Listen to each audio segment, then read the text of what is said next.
the country expects a delay in other shipments because of the deadly second wave crippling India.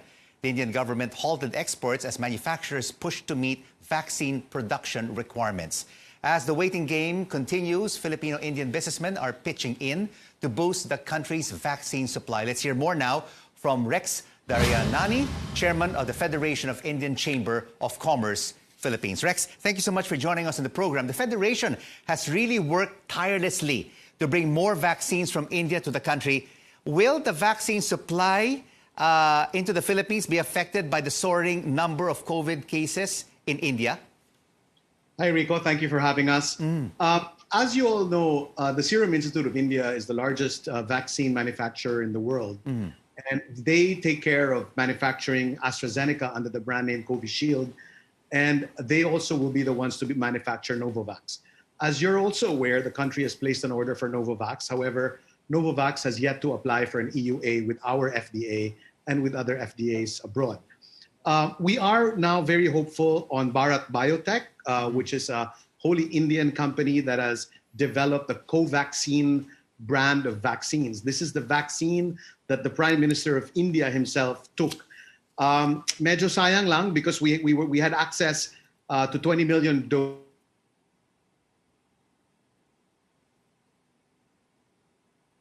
Rex?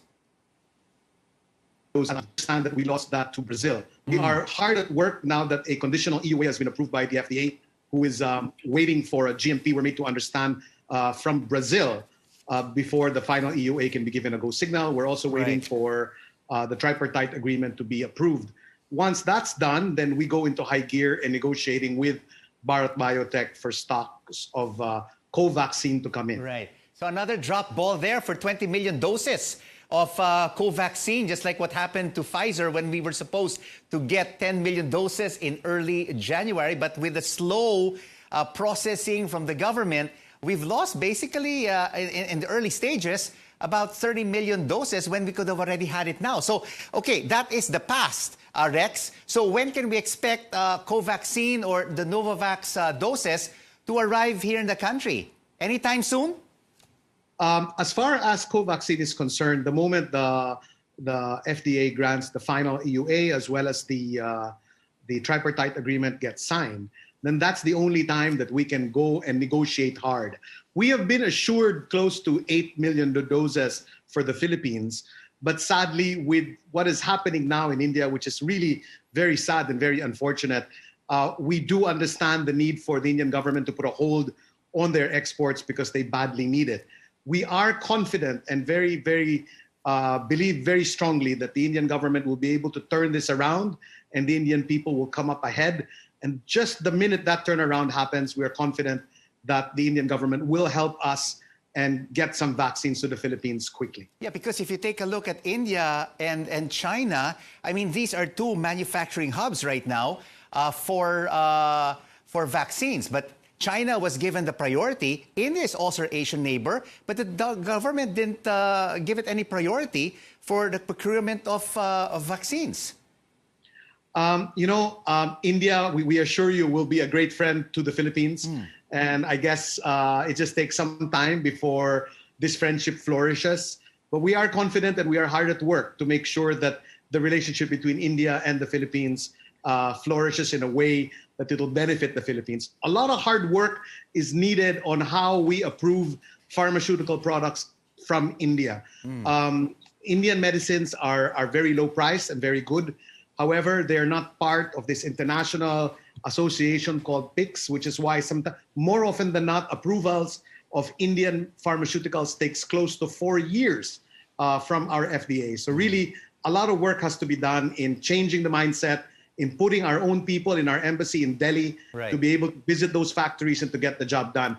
This pandemic has shown us the importance of public health, and we as a chamber appeal to the government to really look at India, work with India, and India will be a best friend to the Philippines. That we are very confident. That is very good news that the Federation as well is working tirelessly to bring in more of these vaccines from India. But of course, Rex, it is devastating to see our brothers and sisters in India going through very tough times amid an oxygen supply shortage.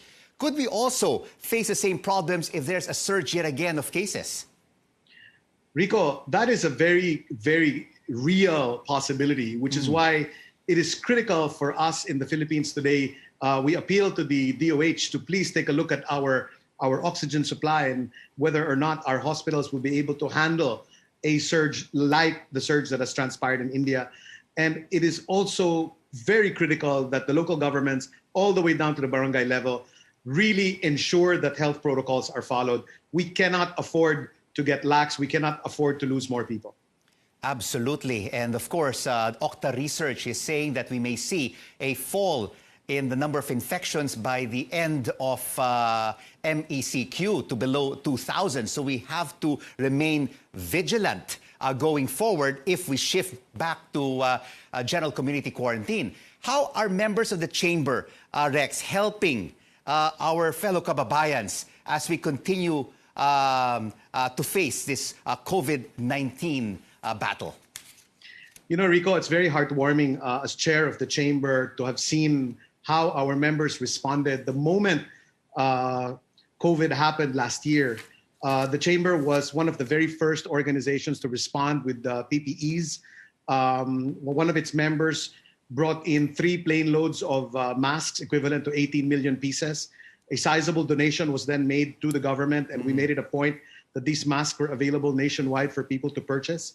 At the same time, the chamber has actively worked on providing 2 PCR machines to the PCMC Medical Center that has become our research lab for COVID, among many other initiatives by different members who have worked tirelessly. Most of all, what we're very happy to see is our members have worked really hard to let our employees keep their jobs. Right. And that's been our battle cry to all our members. Whatever happens, we cannot lay off our workers. Thank you so much for joining us on The Final Word. Rex Daryanani, Chairman of the Federation of Indian Chamber of Commerce, Philippines.